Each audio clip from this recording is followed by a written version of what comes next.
E aí, tudo bem com você? Eu sou o Padre Paulo da Ladeia e estou aqui para mais um vídeo de catequese. E hoje eu quero fazer uma introdução à espiritualidade mariana. Estamos trabalhando o creio para os catequistas. Hoje estamos em Nasceu da Virgem Maria. Vem comigo.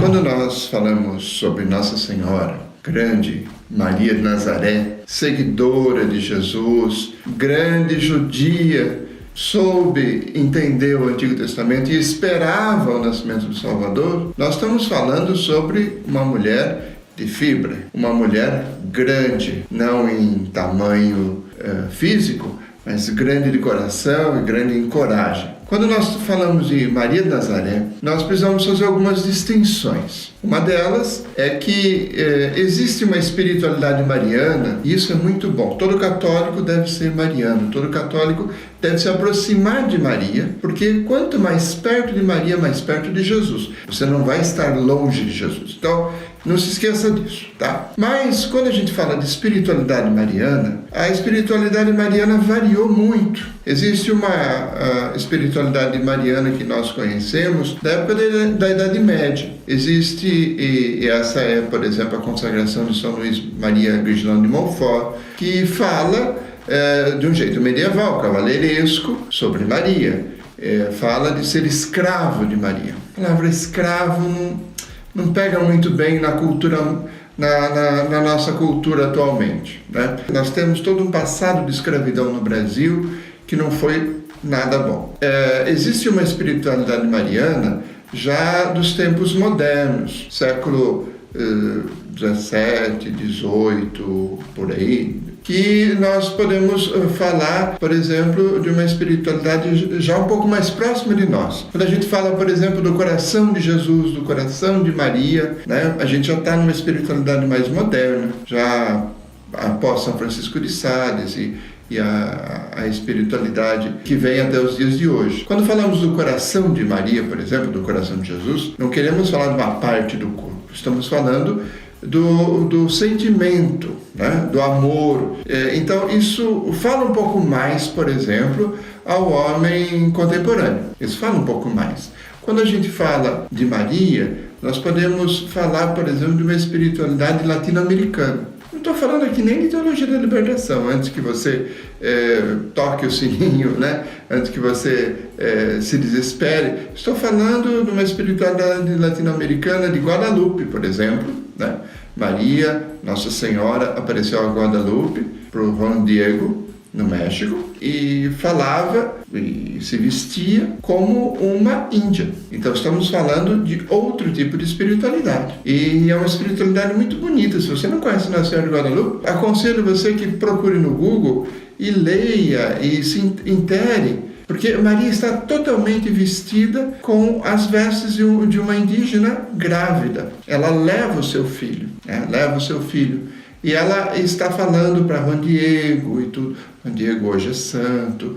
Então a gente precisa valorizar essa espiritualidade latino-americana. Ainda na espiritualidade latino-americana, nós falamos, por exemplo, de Nossa Senhora Aparecida, aqui no Brasil. Uma imagem que foi encontrada, que valorizou a cultura dos negros numa época de escravidão. Uma época que serviu para os negros fazer uma certa resistência e continuarem sobrevivendo a esse contexto tão absurdo de escravidão no Brasil. O Brasil foi a última nação do planeta a abolir a escravidão. Mas Maria já falava para os seus filhos negros, já apontava caminhos. Então a gente tem que lembrar desse tipo de coisa. Agora, o que falta hoje em dia para nós é o que a gente poderia dizer de uma espiritualidade digital. Uma espiritualidade digital mariana não quer dizer simplesmente falar de Nossa Senhora no YouTube, como eu estou fazendo. Precisa ser mais profunda do que isso. Porque toda espiritualidade é um jeito de enculturar a fé. É um jeito de você trazer a fé para esse tempo, para esse espaço. Para esse tempo de agora, para esse espaço geográfico que nós vivemos. Então, claro que os nossos irmãos protestantes, alguns protestantes que não são ecumênicos, não gostam de Maria, eles vão falar: isso é exagero, isso é idolatria. Tudo bobagem. Alguns exageros eu acho até que nós temos mesmo, né? Vamos levar em consideração. Mas os protestantes não são todos iguais, hein? Existem protestantes ecumênicos e não ecumênicos. Gente que consegue trabalhar junto conosco na Igreja Católica, a Igreja Metodista e outras igrejas, e gente que não consegue trabalhar junto. Existem protestantes históricos e pentecostais. Em geral, os pentecostais são menos ecumênicos, porque a regra não vale para todos. Mas a gente pode falar, por exemplo, de alguns exageros. Vamos dar um pouco a mão à palmatória. Quando a gente fala, por exemplo, de Maria, a espiritualidade medieval dizia que de Maria nunquam satis. Era uma frase em latim que se dizia que de Maria nunca se fala demais. Nunca existiu uma frase de Jesus nunquam satis. Então você pode falar mal, ou pode falar demais de Jesus, mas não pode falar demais de Maria. Um pouco exagerado. Vamos baixar um pouco a bola e centrar um pouco mais em Jesus Cristo e Maria, que está centrada em Jesus Cristo. Um outro exagero que a gente precisaria corrigir entre nós católicos é aquela oração muito popular: Doce Coração de Maria, seria a nossa salvação. A nossa salvação é Jesus Cristo, é o coração de Jesus, então, é a cruz de Jesus. Maria corredentora, claro, sem dúvida, não tiro o mérito de Maria, mas não foi Maria que morreu na cruz, ela estava ao lado do seu filho, mas quem morreu na cruz é Jesus, e quem ressuscitou é Jesus. Então a gente pode falar: Doce Coração de Maria seria a nossa inspiração, aí sim, que ela nos inspire a realizar o projeto de Jesus, a estar perto de Jesus. Doce Coração de Maria seria a nossa inspiração.